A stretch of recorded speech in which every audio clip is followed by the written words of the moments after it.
अनादिकाल से समस्त विश्व में प्राचीनतम संस्कृति का प्रतीक रहा है।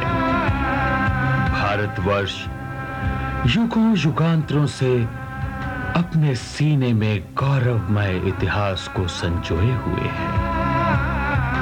भारतवर्ष जिसकी धरा को तीर्थंकर भगवंतों, महात्माओं, दिव्य आत्माओं, ऋषि मुनियों ने अपने चरण रज से पवित्र किया है।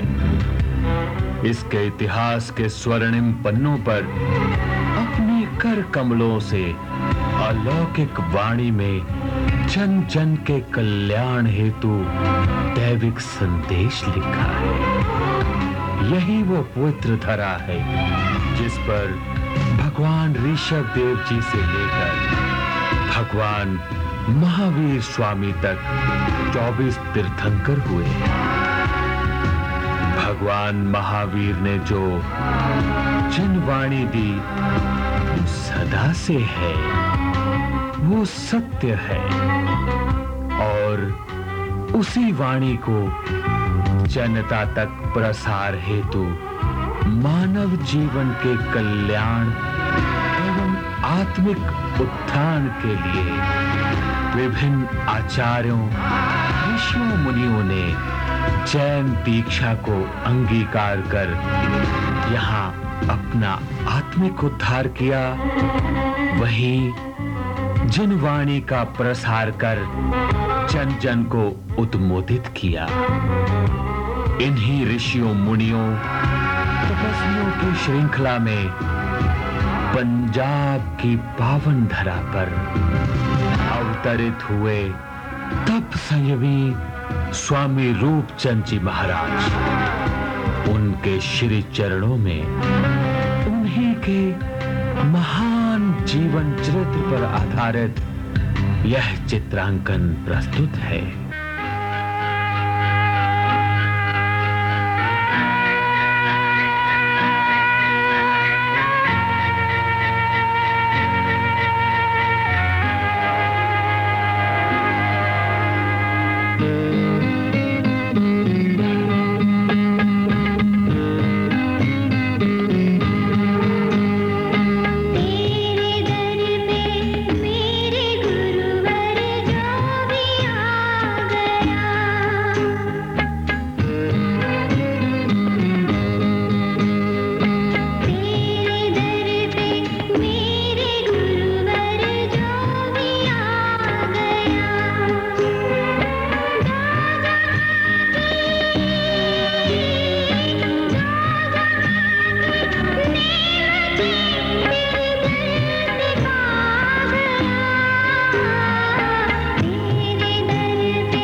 नमस्कार शास्त्री जी।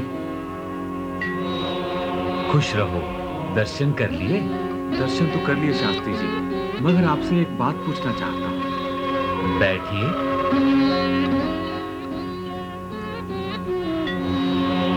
कहिए, क्या पूछना चाहते हैं आप? ये जो महाराज जी का स्थल है, क्या यही उनका जन्म स्थान है? नहीं बेटे, ये तो उनका समाधि स्थल है। उनका संस्कार डल्ला रोड पर हुआ था। उनका जन्म तो उनके ननिहाल लुधियाना में हुआ था और उनके पिताजी मलेरकोटला के रहने वाले थे।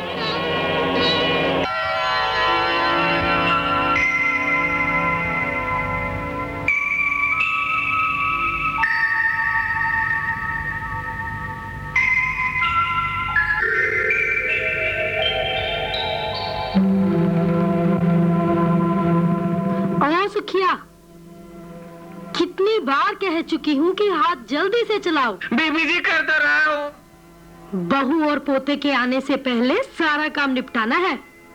ये जो मेरे बेटे अमोलक का झूला है ना, वो मेरे पोते के लिए तैयार करना है। और तुम हो कि काम करते हो बस धीरे धीरे। जल्दी से हाथ चलाओ। अच्छा, तो अब तशरीफ लाए हैं आप। सुबह से गए थे भाजी लेने। सूरज है कि सर पर चढ़ाया है? हुआ यूं माँ जी कि जब मैं मंडी भाजी लेने गया तो वहां मैंने सोचा कि लाल लाल गाजर, हरे हरे मटर ले लूं। जब आगे बढ़ा तो मुझे गोभी दिखाई दी और मैंने सोचा कि क्यों ना गोभी ही खरीद लूं। हाँ माँ जी, यूं ही हुआ। जब मैं गोभी खरीदने लगा तो पीछे से आवाज आई, लाल लाल टमाटर। टमाटर तो खरीदने ही चाहिए। जीवन के इसके भी टमाटर खरीदने की कोशिश की तो पीछे से एक और जोरदार आवाज आई, भिंडी ले लो भिंडी। और हुआ यूं माँ जी कि मैंने भिंडी लेने को आगे ही बढ़ा था कि उसी वक्त एक जोरदार हाथ ने मेरे बाजू को पकड़ लिया। मैंने कहा, कौन है भाई? और वो था चौधरी का रसोइया निम्मा। जी माँ जी। और बोला, क्यों ना थोड़ी सी देर बतिया ले। बतियाते बतियाते देर हो गई। घर की याद भूल गई। जब घर की याद आई तो बहुत देर हो चुकी थी माँ जी। और मंडी से भाजी खत्म हो चुकी थी और तुम ये कद्दू उठा लाए। जी। अरे सुखिया, जरा वो मूसल तो लाना। तुम माँ जी आज आप कद्दू मूसल से तोड़ेगी? कद्दू नहीं फोड़ूंगी, तेरा सर फोड़ूंगी। अब की बार तो मैं तुझे छोड़ देती हूँ, क्योंकि मेरा पोता आने वाला है। आगे से ऐसी गलती की तो अमोलक से कह के नौकरी से निकलवा दूंगी। ना माँ जी, ऐसा मत करना। आइंदा मैं ऐसी गलती कभी नहीं करूंगा। अगर मुझे नौकरी से निकाल दिया तो मेरे बच्चे और बीवी दोनों भूखे मर जाएंगे। और चल जा, चल जा और खान पान की तैयारी कर। वो लोग आते होंगे। जी माँ जी।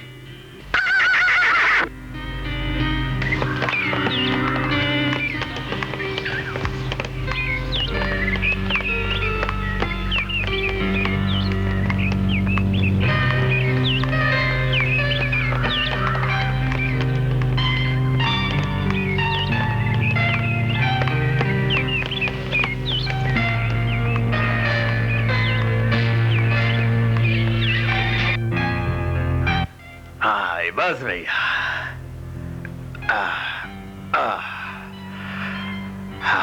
चलो मंगला, आजा भैया आजा।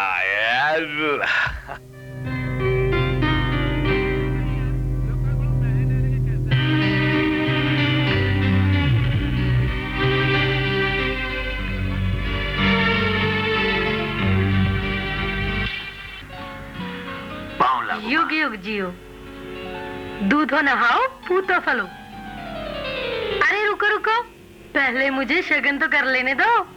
अच्छा।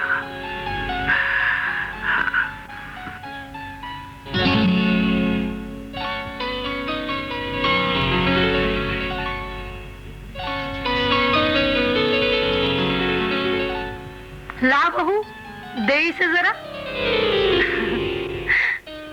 आ गए मेरे लाल, आंखें तरस गई थी तुझे देखने को। इतनी देर क्यों लगा दी आने में? ये तो खूब रही माँ, पोते का मुंह देखा और बेटे को भूल गई। चुप कर बे, मूल से तो ब्याज प्यारा। तुझे जिस दिन तेरी दादी ने पहली बार देखा था, मुझे और तेरे बाबूजी को ऐसे ही भूल गई थी।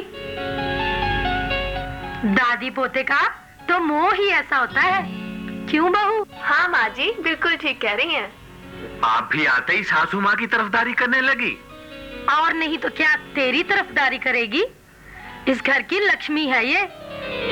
जिस दिन से तेरी शादी इससे हुई है, व्यापार में लाभ ही लाभ हुआ है, और अब तो इसने इस खानदान को वारिस भी दे दिया। पकड़ बहू इसे जरा।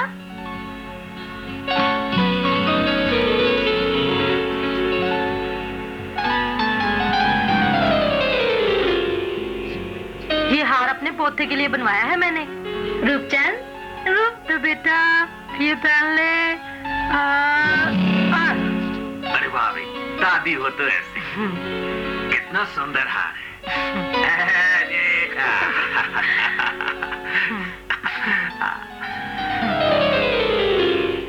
ये देख, लो बेटा, चांद सा पोता है मेरा। ले बेटा।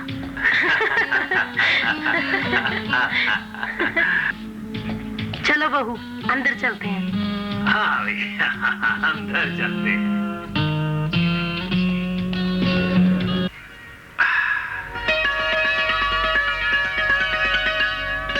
वाह, जैसे दादी पोते को देखकर हमें भूल गई, लगता है आप भी अपने बेटे को पाकर हमें भूल गई हैं। नहीं तो इसलिए तो आपको पूरे 1 साल बाद देख सका हूं मैं। सच बताना, क्या कभी हमारी याद आई थी? ये तो मैं जानती हूँ, या मेरा दिल जानता है कि मैंने इस घर से, माँ जी से और आपसे दूर रहकर ये वक्त कैसे काटा है। मेरी तो लुधियाना रहने की मजबूरी थी, वरना इतनी देर इस घर से दूर रहना मैं नहीं सह सकती। मंगला, मैं भी तुम्हारे बगैर नहीं रह सकता। तुम्हारे जाने के बाद जब भी मैं अपने व्यापार में व्यस्त होने की कोशिश करता, तो हमेशा ही तुम मेरे ख्यालों में आती रहती थी। घर आता तो तुम्हारा चेहरा हंसता मुस्कुराता हमेशा मेरी आंखों के सामने घूमता रहता था। कसम से तुम्हारी बहुत याद आती थी। अब मैं आ गई हूँ ना, आपका बेटा भी आ गया है। अब आप अपने कारोबार में जुट जाइए। अब तो कारोबार होता ही रहेगा। मैं तो अपने बेटे को भी अपने कारोबार में व्यस्त करना चाहता हूँ।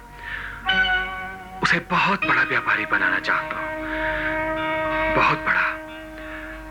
गुरु महाराज की कृपा से उसे इतना बड़ा व्यापारी बनाना चाहता हूँ कि उसका मुकाबला 40 कोस में कोई नहीं कर सकेगा।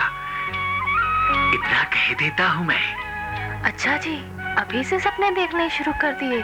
अभी तो उसकी पढ़ाई होगी, लिखाई होगी, फिर कहीं जाकर वो। हाँ, सच याद आया, आप बहुत सही वक्त पर आए हो। आजकल महाराज जी भी यहीं पे हैं। सुबह उनके पास जाएंगे, बच्चे को भी आशीर्वाद दिलाएंगे और खुद भी उनके दर्शन करेंगे। अमोलक, यह मनुष्य जीवन बहुत दुर्लभ है। जीव को बड़े पुण्य कर्म उपार्जन के पश्चात यह जीवन प्राप्त होता है। यह जीवन यूं ही गवा देने के लिए नहीं है, क्योंकि जीवात्मा केवल मनुष्य गति द्वारा ही अपने कर्मों का नाश कर आत्म ऊर्जा प्राप्त कर अपना कल्याण कर सकती है। इसलिए इस जीवन में ही जप, तप, और संयम द्वारा आत्मा अपना सही स्वरूप यानी परमात्मा पद प्राप्त कर सकती है।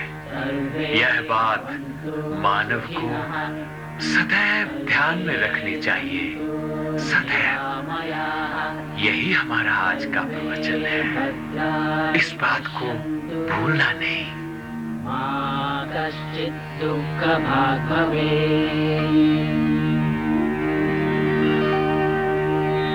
महाराज, हमारे रूप को भी आशीर्वाद दीजिए। बस माघ मास में कृष्ण पक्ष की दशमी को पैदा हुआ यह बालक दिव्य ज्योति वाला है। यह बालक तेजस्वी और धर्मात्मा होगा। इसका भविष्य बड़ा उज्जवल है और इसकी कीर्ति चंद्र किरणों के समान चारों ओर फैलेगी और यह पूर्ण यौवन में अपने संयम का पराक्रम प्रदर्शित करेगा। अरहंता जी का सरना, सिद्धा जी का सरना, साहू जी का सरना, दया धर्म का सरना, ये चार सरने मंगल हरने।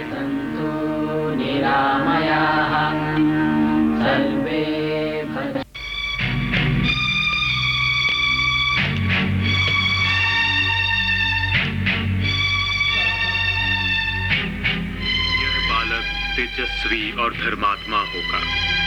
इसका भविष्य उज्जवल है और इसकी कीर्ति चंद्र किरणों के समान चारों ओर फैलेगी और यह पूर्ण यौवन में अपने संयम का पराक्रम प्रदर्शित करेगा।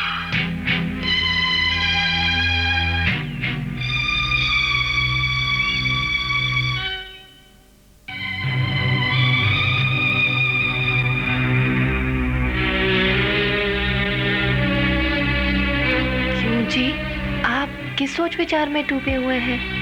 रात भी कितनी हो गई है। मैंने पहले तो आपको इतनी बेचैन कभी नहीं देखा। क्या बात है? कुछ नहीं मंगला, बस यूं ही। कुछ ना कुछ तो जरूर है, वरना आपके चेहरे पर ये भाव। मंगला, रूप बेटा हमारे खानदान का चिराग है। महाराज ने जो भविष्यवाणी की है वो निसंदेह बहुत ही सुख और खुशी प्रदान करने वाली है। लेकिन उनका ये कहना कि यह बालक पूर्ण यौवन में संयम का पराक्रम प्रदर्शित करेगा, ये बात मेरे मन में अटक गई है। क्या मेरा बेटा, मेरा इकलौता बेटा मेरा व्यापार नहीं संभालेगा, मेरा कारोबार नहीं संभालेगा? मंगला, आप इतने अधीर मत होइए। महाराज ने जो अपने मुखारबिंद से कहा है वो निस्संदेह हमारे रूपचंद के सुनहरे भविष्य की ओर संकेत करता है। अगर उसका जन्म लोक कल्याण के लिए ही हुआ है तो भी ये हमारे लिए हर्ष की बात है। आप चिंतित मत होइए।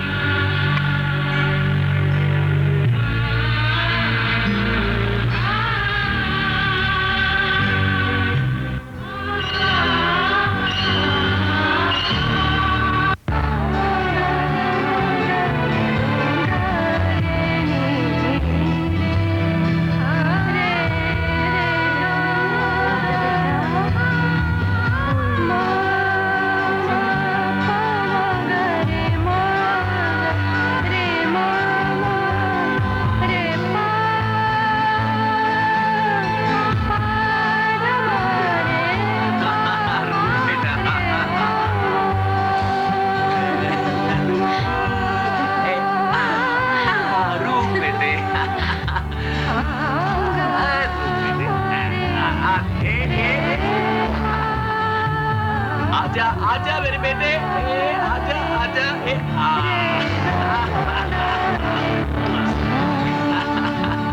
रूप बेटे,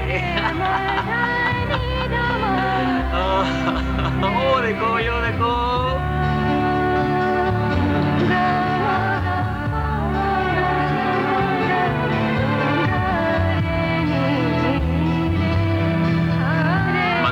इसे जल्दी भेज दे, मुझे बहुत देर हो रही है।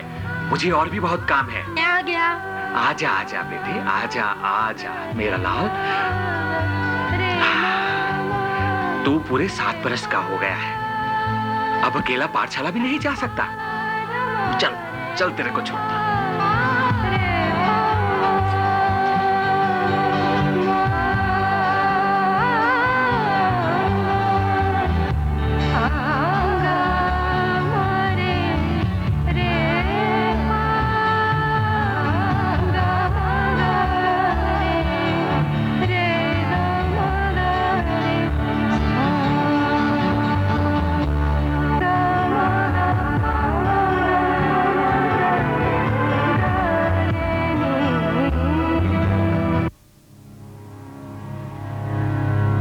बस क्या बात है?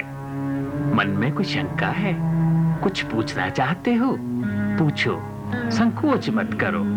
महाराज, मैं जैन धर्म के प्राचीन ग्रंथों का विस्तार पूर्वक अध्ययन करना चाहता हूँ और यह कार्य आप श्री के आशीर्वाद द्वारा ही संपूर्ण हो सकता है। मुझ पर कृपा करें महाराज। मैं तो तुम्हारा मुख तेज देखकर ही समझ गया था कि तुम कोई साधारण बालक नहीं हो। अवश्य ही भविष्य में जैन धर्म की पताका नवमंडल में फैलाओगे। सर्वज्ञ अरिहंत भगवंतों की अपार कृपा से शीघ्र ही तुम प्राचीन ग्रंथों का अध्ययन करोगे।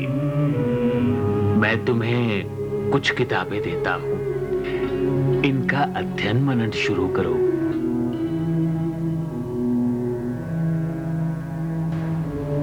मैं धन्य हुआ महाराज, मैं धन्य हुआ। आप श्री के पावन कर कमलों द्वारा दी गई ये अमूल्य पुस्तकें मेरे जीवन में नई आभा का संचार करेंगी। मैं धन्य हुआ महाराज, मैं धन्य हुआ, मैं धन्य हुआ। बस रूपचंद, जैनेन्द्र भगवान तुम पर अपार कृपा करेंगे।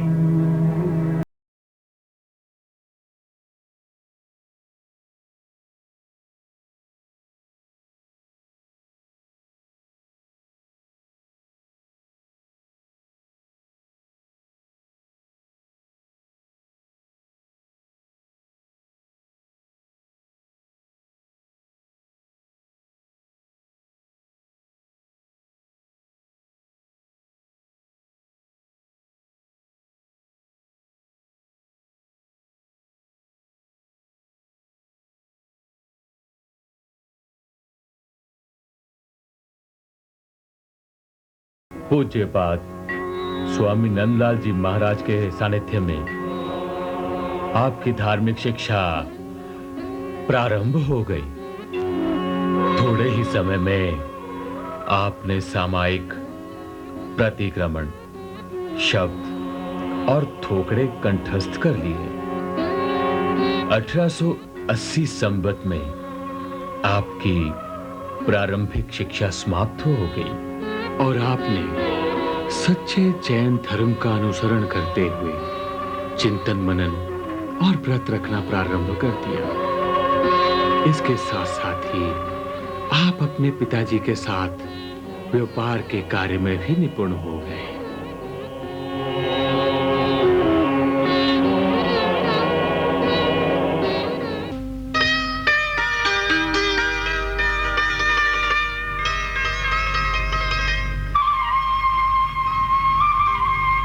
अरे कब वक्त रसोई में काम करता तो अच्छा था।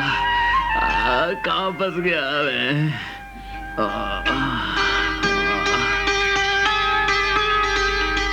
चाचा, आपका सामान तो बंद गया है, इसके अलावा कुछ और तो नहीं चाहिए? नहीं, आज के लिए इतना ही काफी है। चाचा, आपकी अपनी दुकान है, जब चाहे चले आइए यहाँ। हाँ हाँ बेटा, क्यों नहीं। भैया एक बात बोलूं, लाला अमोलक से भी 4 कदम आगे है उनका बेटा रूपचंद, परंतु धंधे में कोई खोट नहीं। और नहीं तो क्या, मुझसे कहने लगा चाचा कम मुनाफे में सौदा बेचकर ग्राहकों को खुश करने से दिन दोगुनी और रात चौगुनी तरक्की की जा सकती है। लाला जी, गिरधारी लाल जी लद गए। नहीं, मेरा मतलब गिरधारी लाल जी का सामान लद गया। अच्छा, आपका सामान लद गया है। ठीक है बेटा, अब मैं चलता हूँ। अपने पिताजी को मेरा राम राम कहना नहीं भूलना। और आप भी चाची को मेरा प्रणाम देना नहीं भूलना। नहीं भूलूंगा बेटे, युग युग जियो। हैं? अच्छा, मैं चलता हूँ।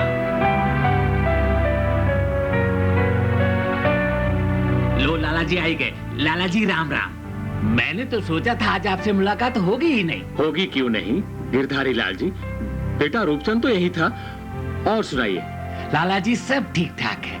आपका बेटा तो आपसे भी 4 कदम आगे है। होगा क्यों नहीं, बेटा किसका है? बेटे रूप, अपने चाचे की खातिरदारी में जलपान का इंतजाम किया? जी पिताजी जी। सब कुछ हो गया जी, सब कुछ हो गया है। अच्छा जी, आइए पिताजी। बैठो बैठो बैठो बैठो।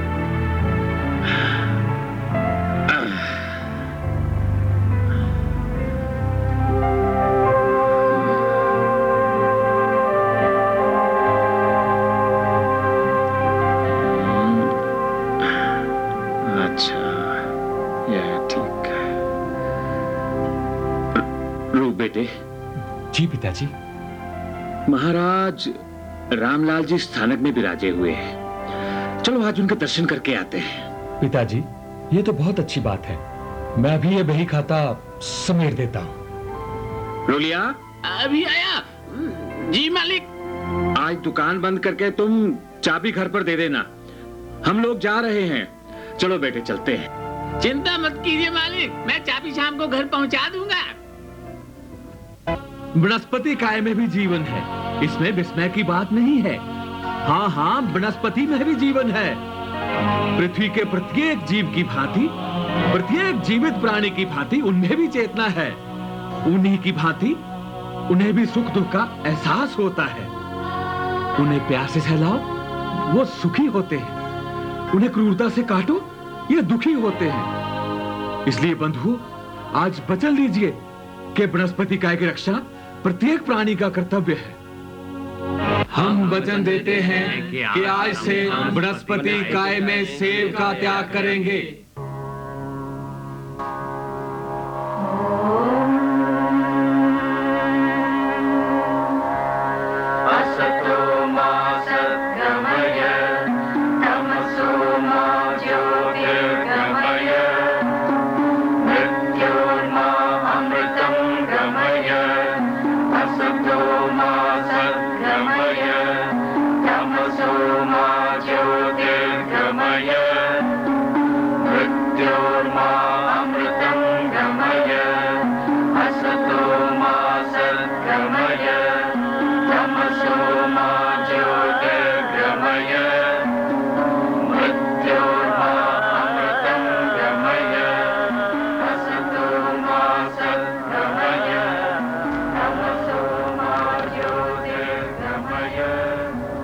रूपचंद,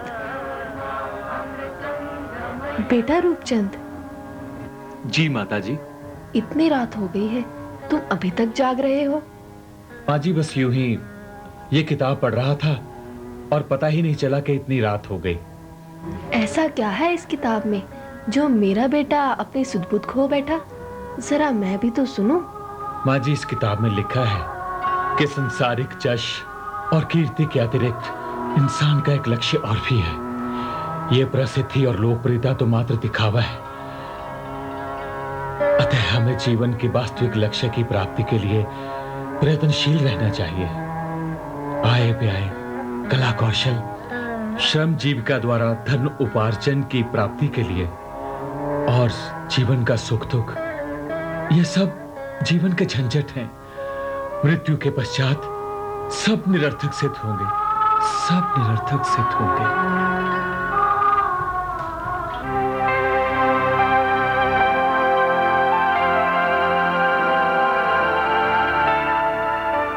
सेब चावल खरेती लाल के लाला जी। अच्छा रुलिया, कभी भी सौदा कम नहीं तोड़ना चाहिए, नहीं तो इसका फल हमें अगले जन्म में ही भोगना पड़ता है। नहीं लाला जी नहीं, ऐसी गलती मैंने कभी नहीं की। ज्यादा चाहे तो जाए, लेकिन कम कभी नहीं। हाँ चलो चलो ठीक है।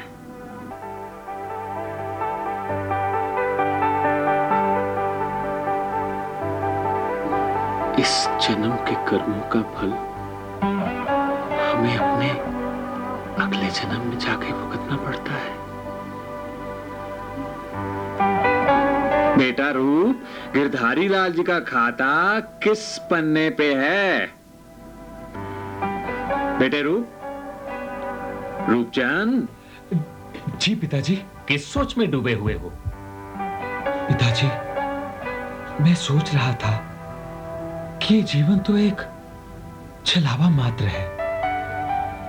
अब देखिए ना, हम जो कर्म इस जन्म में करते हैं उसका फल अगले जन्म में भुगतना पड़ता है। सो आगामी जीवन यात्रा के लिए पुण्य सामग्री एकत्रित करनी चाहिए और नियमित जीवन के साथ धर्म क्षेत्र में प्रवेश करके तप संयमी जीवन बनाना चाहिए। तप संयमी। बेटे रूप, बात तो तुम सत्य कह रहे हो। हम गृहस्थी लोग हैं बेटे, व्यापारी लोग। हम हमेशा अपने व्यापार को बढ़ाने के बारे में सोचते हैं। धार्मिक बातों के लिए तो हम अक्सर गुरु महाराज जी के उपदेश सुनते रहते हैं और उनका पालन भी करते हैं। बेटे रूप, तुम अपने व्यापार में ध्यान दिया करो। व्यापार में ध्यान दिया करो, वही खातों में ध्यान दिया करो। अरे लाले की जान, तेरा यार शेर खान आया है तेरा सर खाने को। अब मेरे जिगरी यार। अरे खान भाई आओ आओ, खान भाई आओ आओ। और सुनाइए खान भाई, बड़ी मुद्दत के बाद तशरीफ लाए हो, सब खैरियत है? अरे खुदा के फजल से सब खैरियत है। बहुत अच्छा है, आओ बैठो खान भाई आओ। प्रणाम खान चाचा। लाला की जान, ये कहीं छोटा लाला तो नहीं? हाँ हाँ खान भाई, वही है रूपचंद। माशाल्लाह, कितना बड़ा हो गया। जब हम पिछली मर्तबा आया ना तो हम इसको देखा ही नहीं। मुद्दत हो गई मुझे, तब इसको देखा था। अरे छोटा सा, इतना सा। हमने इसको अपनी गोदी में उठाया, इस छुटकू ने उसमें पेशाब कर दिया और हम पूरा भीग गए।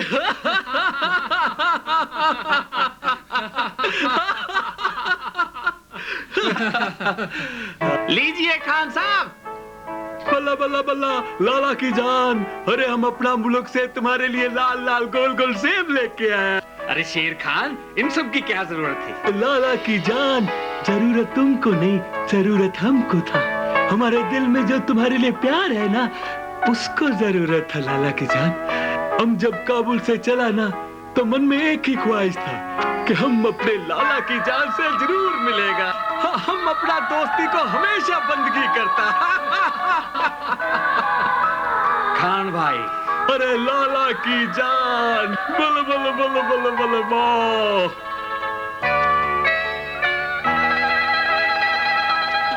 अरे क्या लज़ेदार शरबत पिलाया लाला की जान। बुल बुल बुल बुल, ओह मजा आ गया।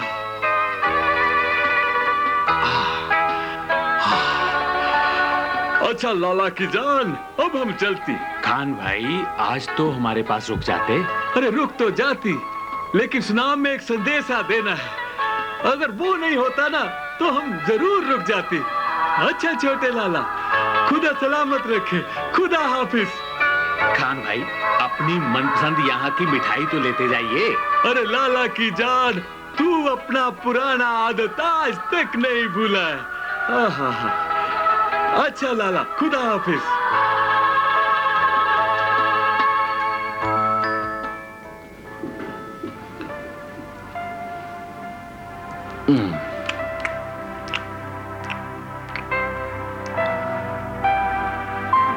मंगला,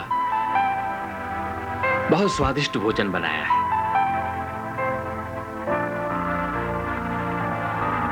आज वो शेर खान बहुत देर के बाद दुकान पे आए थे।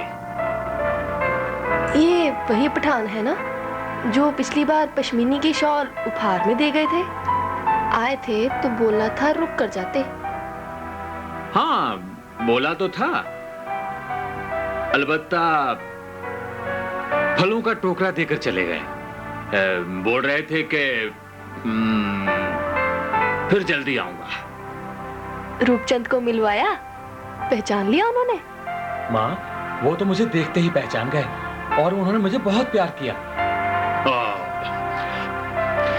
पेट भर गया, आनंद आ गया। लीजिए, अब ये सेब खा लीजिए। वाह, दोस्त तो मेरा काबुल का है, पठान शेर खान, मगर हमारी याद कभी नहीं भुलाता। कितने स्वादिष्ट फल लेकर आया है। बेटा, तुम भी सेब खाओ।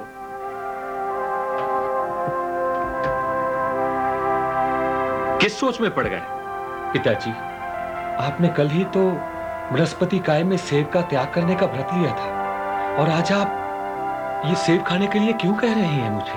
बेटा, वो सारी उम्र के लिए थोड़ी कहा था, वो तो सिर्फ एक दिन की बात थी। खा लो खा लो, बहुत अच्छे हैं।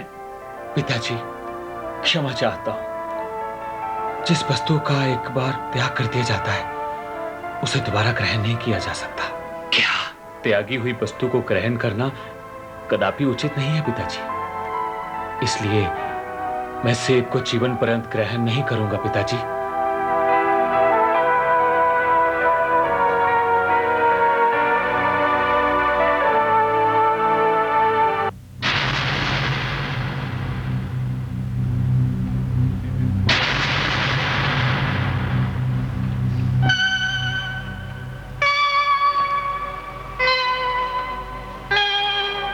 जिस वस्तु का एक बार त्याग कर दिया जाता है उसे दोबारा ग्रहण नहीं किया जा सकता। त्यागी हुई वस्तु को ग्रहण करना कदापि उचित नहीं है। मैं जीवन पर्यंत वनस्पति काय की रक्षा करूंगा और जहां तक हो सकेगा कम से कम आहार का ग्रहण करूंगा। बेटे रूपचंद, देखो तुम हमारी इकलौती संतान हो।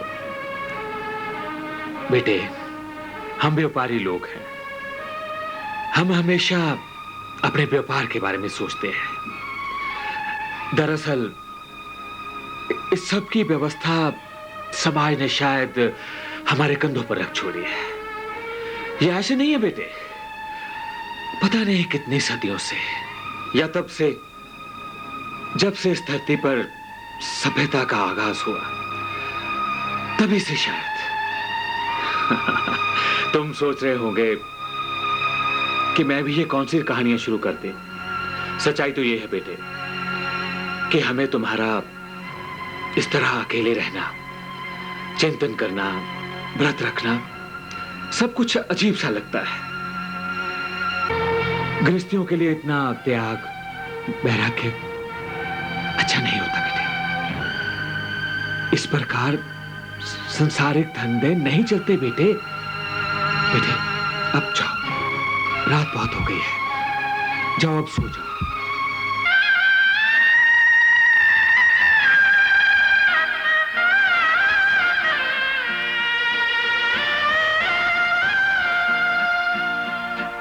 जाएगा जब यहाँ से कुछ भी न पास होगा, 2 गज कफन का टुकड़ा तेरा लिबास होगा। जाएगा जब यहाँ से कुछ भी न पास होगा, 2 गज कफन का टुकड़ा तेरा लिबास होगा।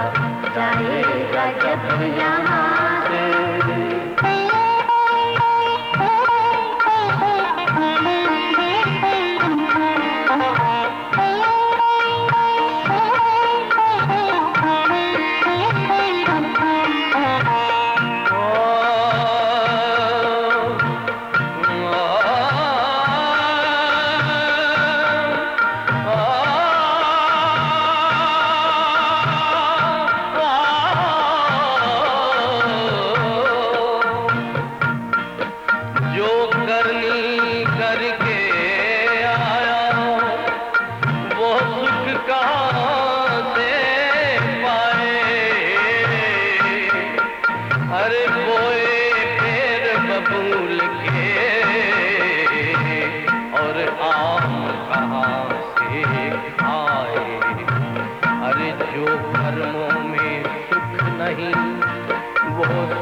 कहाँ से आए, अरे जो कर मन की रेखा है वो कैसे आए। ये जिंदगी के मेले, ये जिंदगी के मेले हर किसी ही कम न होंगे, चलते यही रहेंगे, अफसोस हम न होंगे, जाएगा जब यहाँ से कुछ भी न पास होगा, दो गज कफन का टुकड़ा तेरा लिबास होगा, जाएगा जब यहाँ से।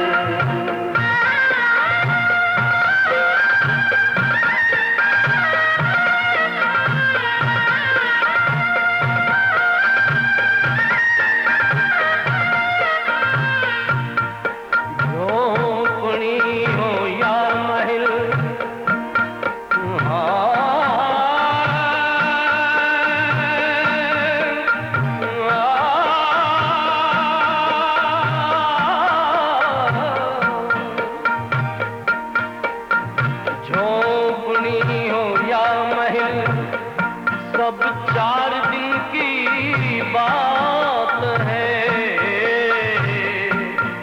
आए भी खाली हाथ से, जाना भी खाली हाथ है। धन रहता है सदा क्या आदमी के पास में, हर कर्म भी आते हैं आगे, हर जगह हर बात में।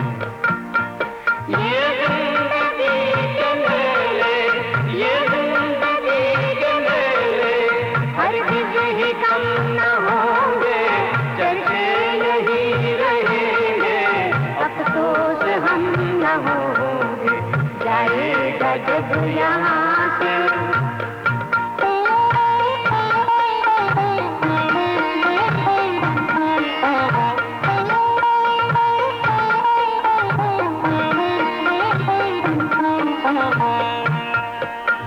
चंद दिन है ऐशो इशरत का खुमार,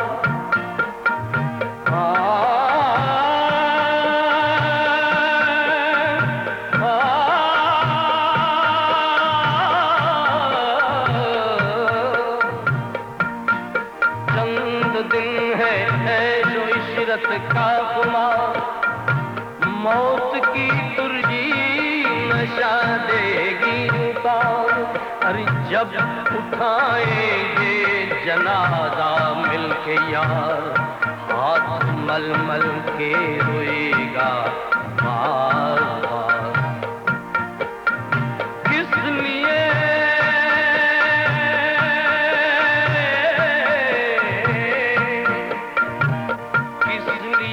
दुनिया में आए, और क्या तुम कर चले, अरे जो यहाँ पर तुमने पाया वो यहाँ पर घर चले। ये जिंदगी के मेले, ये जिंदगी के मेले हर किसी ही कम न होंगे, चलते यही रहेंगे, अफसोस हम न होंगे, जाएगा जब यहाँ से।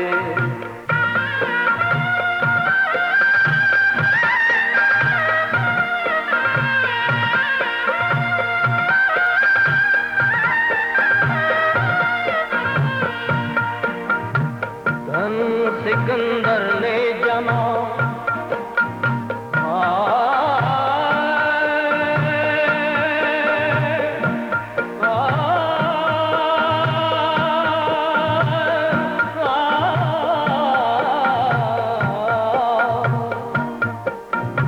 धन सिकंदर ने जमा करके कहा मैं खुदा, अरे वक्त आने पर लगे सभी उससे जुदा। अरे जिसका लहरे जिगर था उसका जिगर फटने लगा। पूछती है हर बशर से है सिकंदर किस जगह। ये जिंदगी के मेले, ये जिंदगी के मेले हरगिज़ ही कम न होंगे, चलते यही रहेंगे। अफसोस हम न होंगे, जाएगा जब यहाँ से।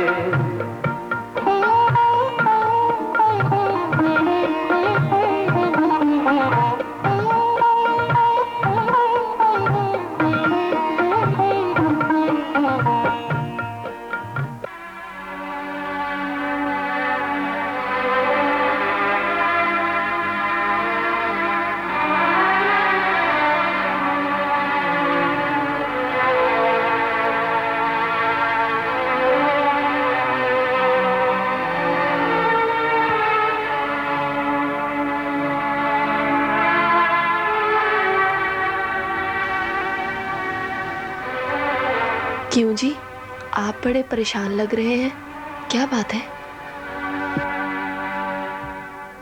रूपचंद के बारे में महाराज ने जो भविष्यवाणी की थी, मुझे लगता है कि वो सत्य होने जा रही है। अपने इकलौते बेटे की संयमी होने की जब मैं कल्पना भी करता हूं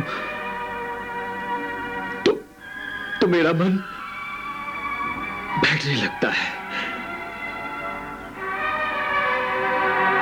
रूपचंद कहीं इस अवस्था में। आप क्यों व्यर्थ चिंता कर रहे हैं? अगर आपको इस बात का डर है कि रूपचंद कहीं साधु ना बन जाए, तो क्यों ना हम उसकी शादी कर दें? शादी हो जाएगी तो मन दूसरी तरफ हो जाएगा, सब कुछ भूल भाल जाएगा। क्या सोचती हो? क्या वो मान जाएगा? वो मेरा बेटा है, अपनी माँ की बात जरूर मान जाएगा।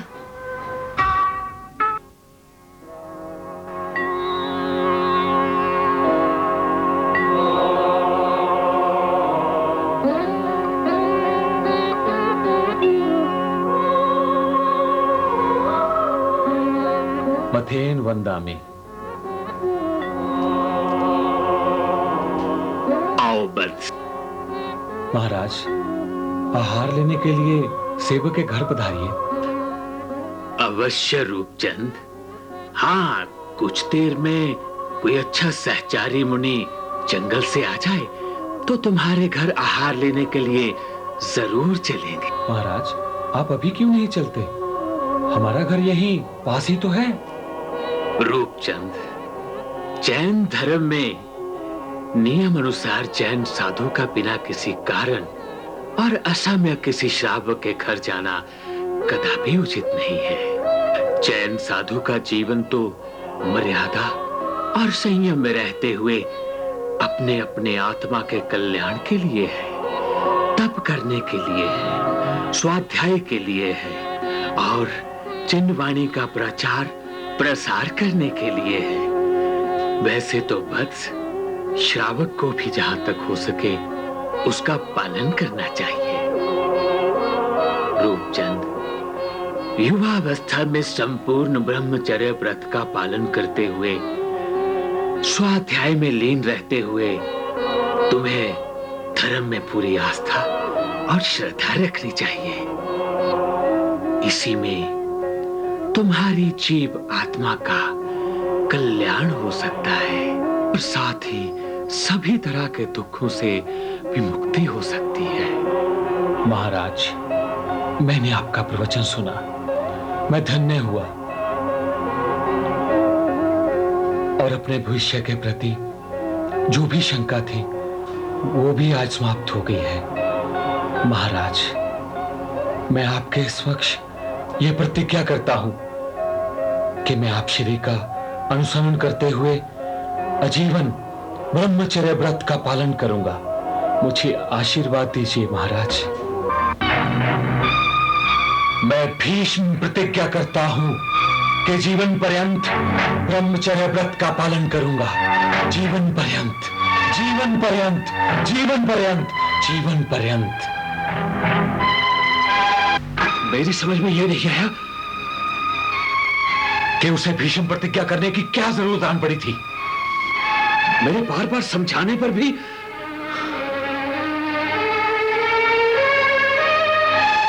देखो जी, ये सब बातें छोड़ छाड़ कर जल्द से जल्द उसकी कहीं शादी तय कर देते हैं। हाँ, ये रास्ता ठीक रहेगा, उसे सही रास्ते पर लाने का। अपने वो लुधियाना वाले दुनीचंद है ना, उनकी बेटी ब्याहने लायक भी हो गई है। क्यों ना हम। ये तो आपने मेरी मन की बात छीन ली। लोग भी जाने पहचाने हैं, जितनी जल्दी हो सके बात पक्की कर लीजिए। चट मंगनी पट ब्याह। हाँ, रूपचंद व्यापार के सिलसिले में लुधियाना तो जा ही रहा है। दूनीचंद के नाम एक चिट्ठी उसके हाथ भेज देता हूं। वो रूपचंद को देख भी लेंगे, बाकी बात भी हो जाएगी। हाँ, ये ठीक रहेगा। हाँ, ऐसा ही करते हैं, ऐसा ही ठीक रहेगा, ऐसा ही ठीक रहेगा।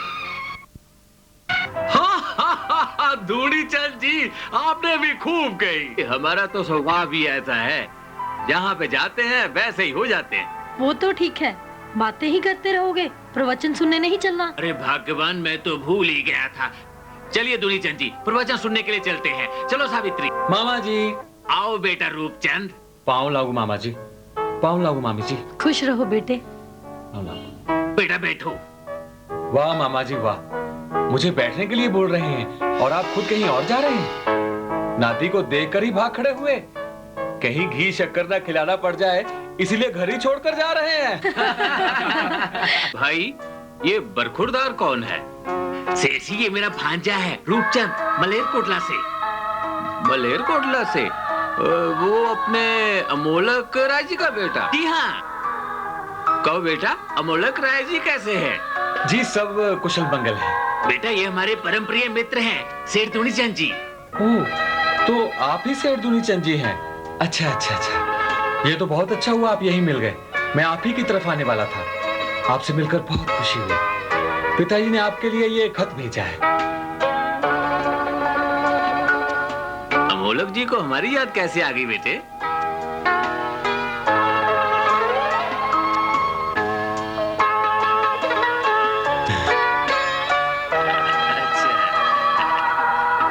ये बात है।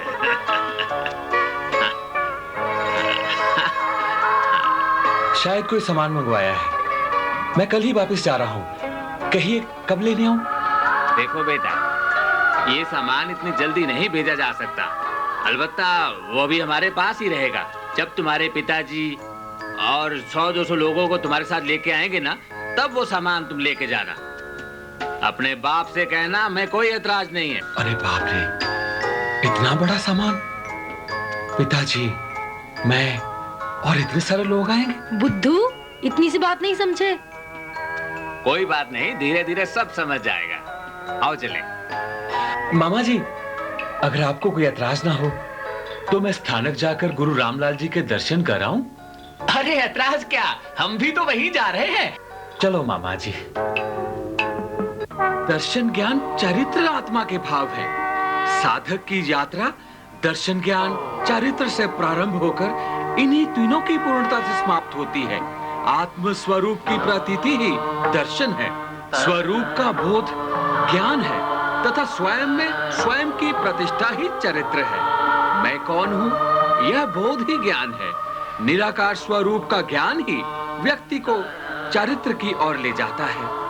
आत्मा को कर्मों से जो मुक्त कर दे, राग द्वेष के भावों को जो अनुष्ठान समाप्त कर दे, उसी का नाम चरित्र है। इसी को रत्न त्रय भी कहा जाता है। मोक्ष के लिए इन तीनों की साधना करना जरूरी है।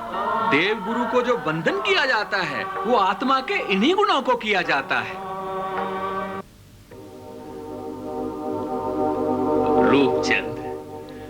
मैं कहीं भी रहूं तुम मुझे ढूंढ ही लेते हो। महाराज, आपको ही तो पाने की चेष्टा कर रहा हूं। आपके प्रवचनों में एक अजीब सा जादू है कि मैं कहीं भी रहूं आप ही की तरफ खिंचा चला आता हूं। महाराज, आपका ज्ञान वास्तव में अद्वितीय है। महाराज, आपकी वाणी में आत्मिक सात्विक आनंद की ऐसी लहर है कि मेरे मन में अनंत उत्सुकता जागृत हो गई है।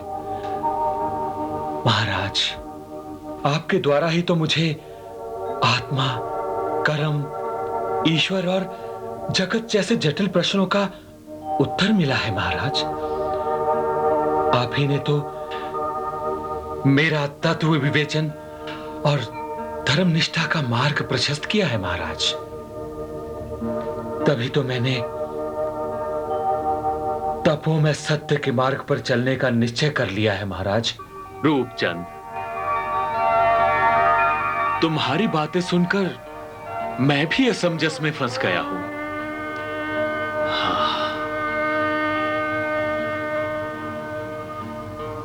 भविष्य के गर्भ में ना जाने क्या छिपा है।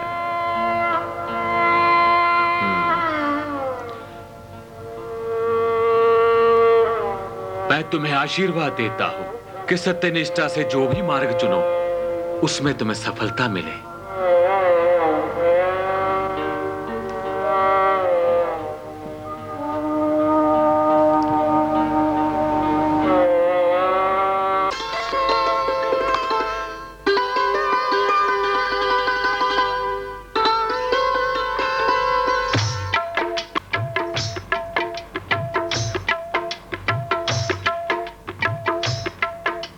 देखो जी, ये हार कितना अच्छा है, मेरी बहू के गले में कितनी शोभा देगा।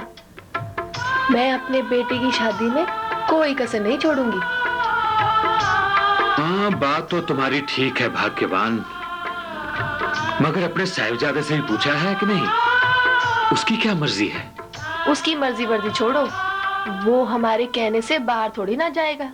ले देकर एक ही तो बेटा है हमारा, हमारी बात से इनकार नहीं करेगा। आप उसकी चिंता मत कीजिए, मैं उसे समझाऊंगी। हाँ, ये भी बहुत बढ़िया है। ये देखो, मैं पहन कर देखूं? ओ नहीं नहीं भाग्यवान, नहीं नहीं नहीं, ये आप थोड़ी पहनेगी, ये तो आपकी बहू रानी के लिए है। आप तो ऐसा करो, जाकर अपने बेटे को मनाओ, समझी आप?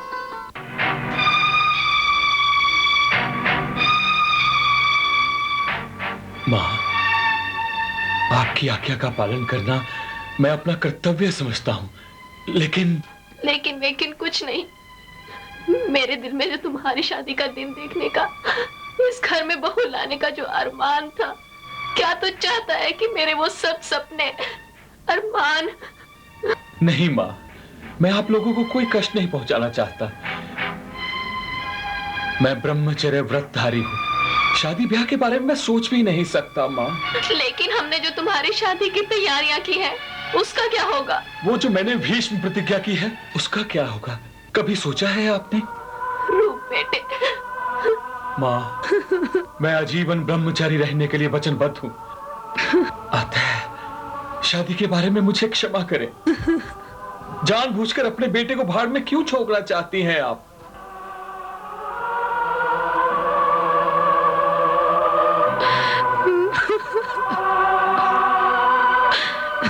धैर्य रखो मंगला, धैर्य रखो।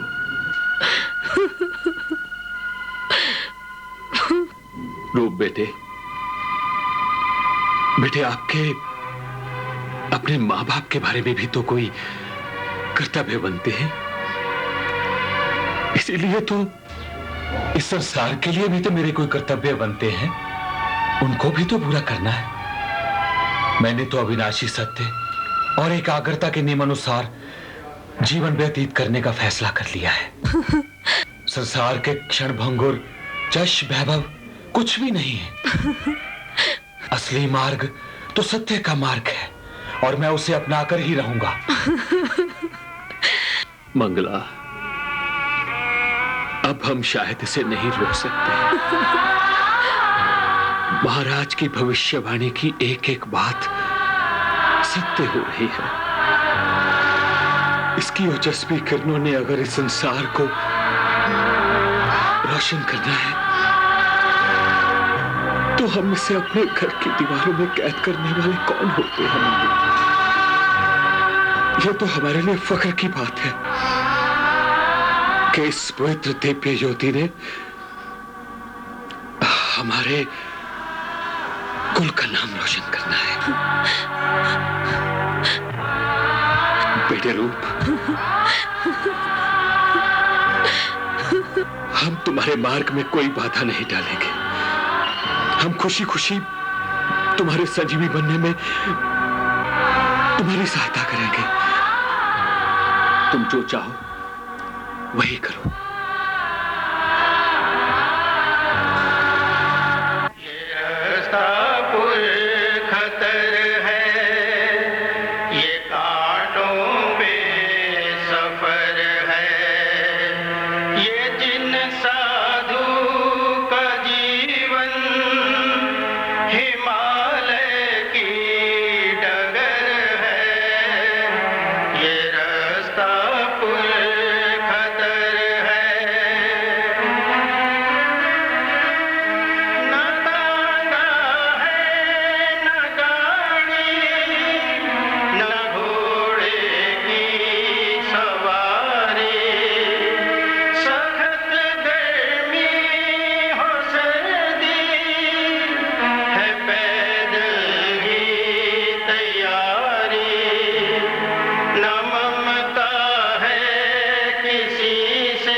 इस तरह श्री रूपचंद जी ने रेशमी जरीदार वस्त्र उतारे, सोने के जड़ाऊ गहने आभूषणों को छोड़ दिया। साधु वेश धारण करके बड़ौदा नगर में शुक्ल एकादशी संवत 1898 के शुभ दिन दीक्षा पाठ पढ़ा और प्रसिद्ध कवि जैन रत्न श्री नंदलाल महाराज के परम शिष्य बन गए और गुरु कृपा से मुनीश्वरों की श्रेणी में जा मिले। त्याग मूर्ति गुरु ने रूपचंद जी को सच्चे त्याग का पाठ पढ़ाया। एक तरह से जौहरी ने साधना की सान पर चढ़ाकर हीरे को और भी मूल्यवान बना दिया। आत्मप्रिय बंधुओं, प्रबुद्ध महर्षि संयम और तप द्वारा अपने सभी पूर्व कर्मों को क्षीण करके सभी दुखों से रहित मोक्ष को पाने के लिए प्रयत्न करते हैं। इच्छाओं का निरोध ही तप है। तप दमन से विकृत हो जाता है। महावीर स्वामी ने दमन का अर्थ किया शांत हो जाना। इच्छाएं जब स्वतः शांत हो जाती है तब की प्रक्रिया प्रारंभ हो जाती है। इतर की अग्नि का उधर्व गमन करना तप का प्रमुख कार्य है। अग्नि का स्वभाव है ऊपर की ओर जाना, पानी नीचे की ओर बहता है। आत्मा का स्वभाव भी उधर्वगामी है। तप द्वारा आत्मा स्वयं को उपलब्ध होकर उधर्व विकास करती है। भूखे रहने का नाम तप नहीं, अपितु आत्मा के समीप आकर इतना आनंद मिल जाए कि बाहर से भूख प्यास का पता ही ना चले। आत्मा में अवस्थित होना ही तप है। तप के आचरण से आत्मा अष्टकर्म मल से मुक्त होकर शुद्ध हो जाती है। एक और उदाहरण से इसे समझ लें। विशाल सरोवर में निरंतर जल आते रहने से वह सदा जल से भरा रहता है। वैसे ही आत्मा में निरंतर पापाचरण द्वारा कर्म रूप जल आते रहने से वह कर्मों से भरी रहती है। सरोवर को जल से खाली करने के लिए पहले उसके रास्ते बंद कर दिए जाते हैं और फिर धीरे धीरे करके जल बाहर निकाला जाता है। कुछ जल धूप से सूख जाता है और तालाब खाली हो जाता है। इसी प्रकार संयम संवर द्वारा आश्रव रूप दरवाजा बंद करके तप द्वारा कर्म जल को बाहर फेंका जाता है और सुखाया जाता है, जिससे कर्मों की निर्जरा होती है और आत्मा कर्मों से सर्वथा मुक्त होकर शुद्ध रूप में अवस्थित हो जाता है। आप श्री ने जैन आचार्य नाथुराम जी महाराज, उनके शिष्य श्री रामचंद्र जी और श्री रतिराम जी, उनके शिष्य व्याख्यान वाचस्पति जैन रत्न श्री नंदलाल जी के साथ मेवाड़, काठियावाड़, गुजरात, मालवा, उज्जैन, बीकानेर आदि रियासतों तथा प्रांतों में जैन धर्म की ध्वजा लहराई।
बुद्धिमान शिष्य ने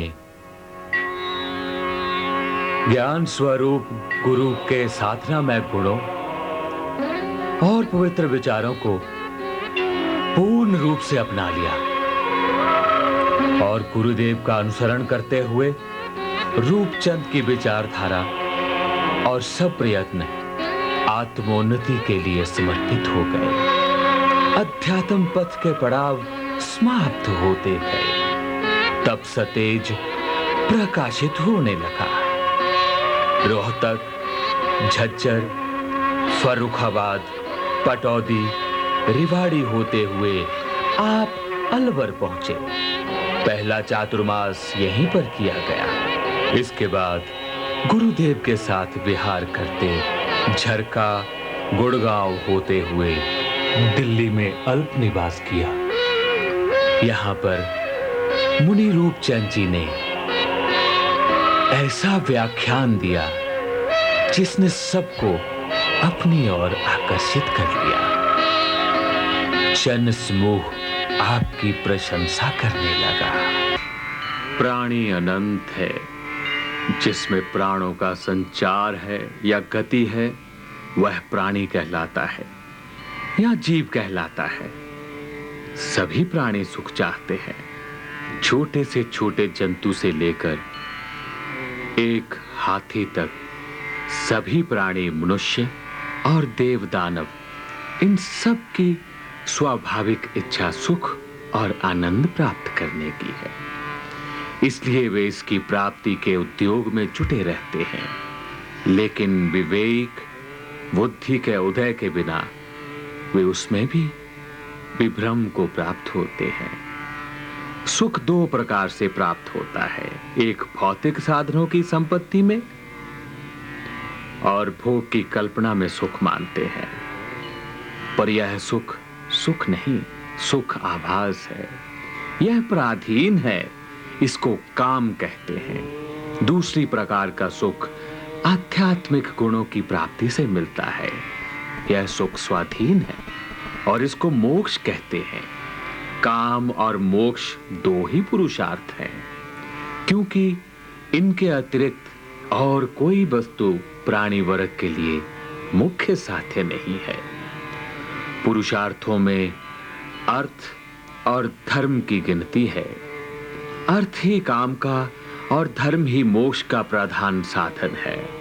सम्यक ज्ञान, सम्यक दर्शन और सम्यक चरित्र, ये तीनों मिलकर मोक्ष के साधन हैं।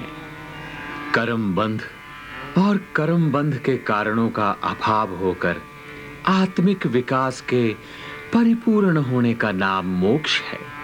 अपनी आत्मा के शुद्ध स्वरूप में होने का नाम ही मोक्ष है। शासनपति, देवाधिदेव, वीतराग, सर्वज्ञ तीर्थंकर प्रभु श्री महावीर स्वामी जी ने कहा है कि वस्तु का अपने स्वरूप में होना ही धर्म है।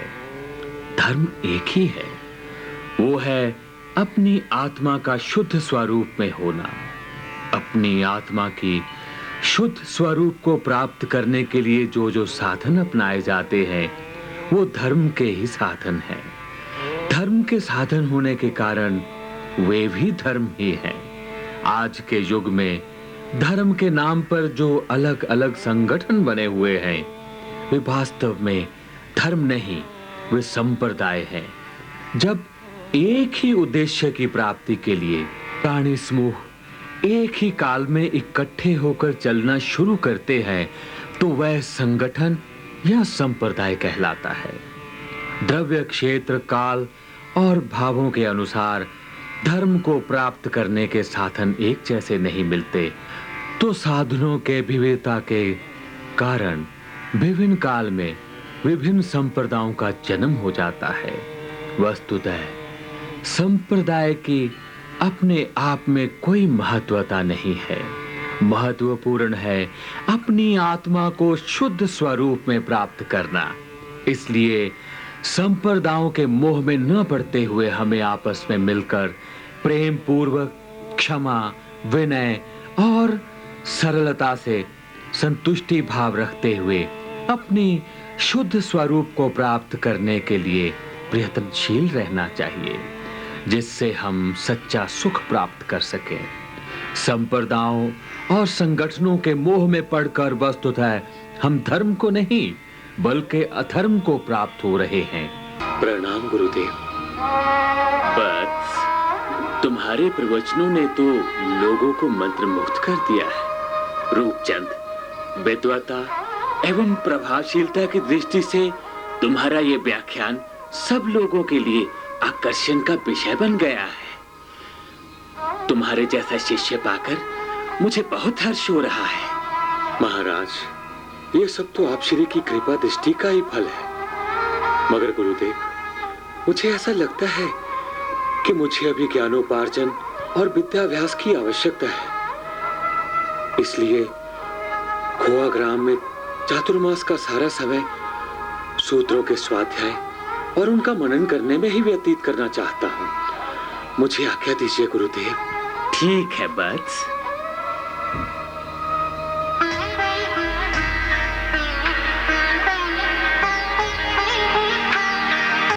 संवत 1895 में श्री रूपचंद जी आचार्य श्री और गुरुदेव के साथ सुनाम पधारे। 1896 का चातुर्मास खोआ ग्राम में किया। उस वर्ष चारों तरफ सूखा पड़ा था। बरसात थी कि होने का नाम नहीं ले रही थी। जन जन प्यासा था। हर तरफ बेबसी का सन्नाटा था। उसी ग्राम में रहता था एक औघड़ बाबा। झीम झीम टीम रंग भंग जंग बंग भीख लीक भीख जी रोक चोक नोक।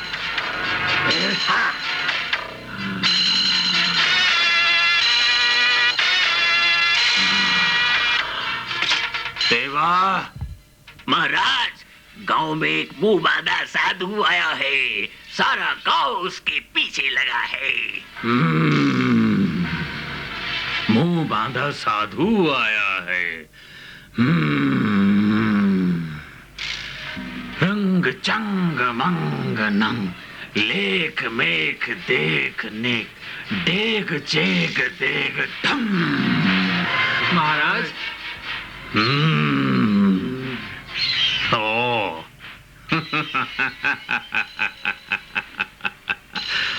पड़ोसी तेरा सुखी है, इसीलिए तू दुखी है। दुनिया में ऐसा ही चल रहा है। बच्चा, बाबा तेरा काम करेंगे, ऊंचा अपना नाम करेंगे।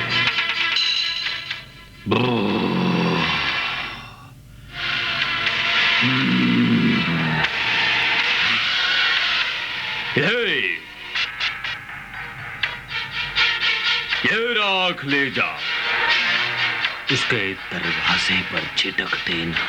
समझे बच्चा?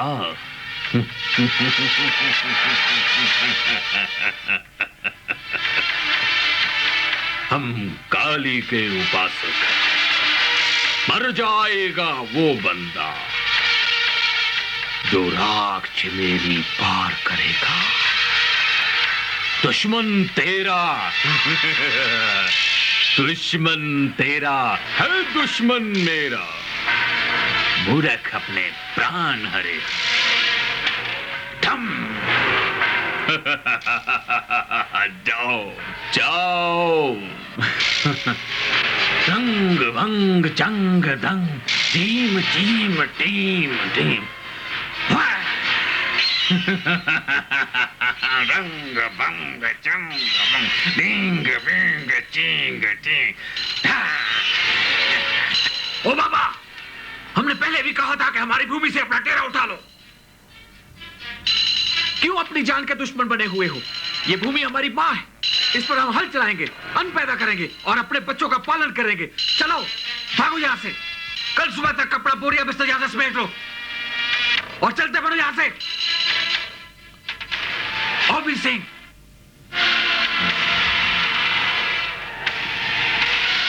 ये भूमि इनकी है। इस पे ये हल चलाएंगे, अपने बच्चों का पेट पालेंगे। देवा सिंह, देवा सिंह, चलता तो मैं करूंगा इनको इस दुनिया से। काली का उपासक हूं मैं, काली का।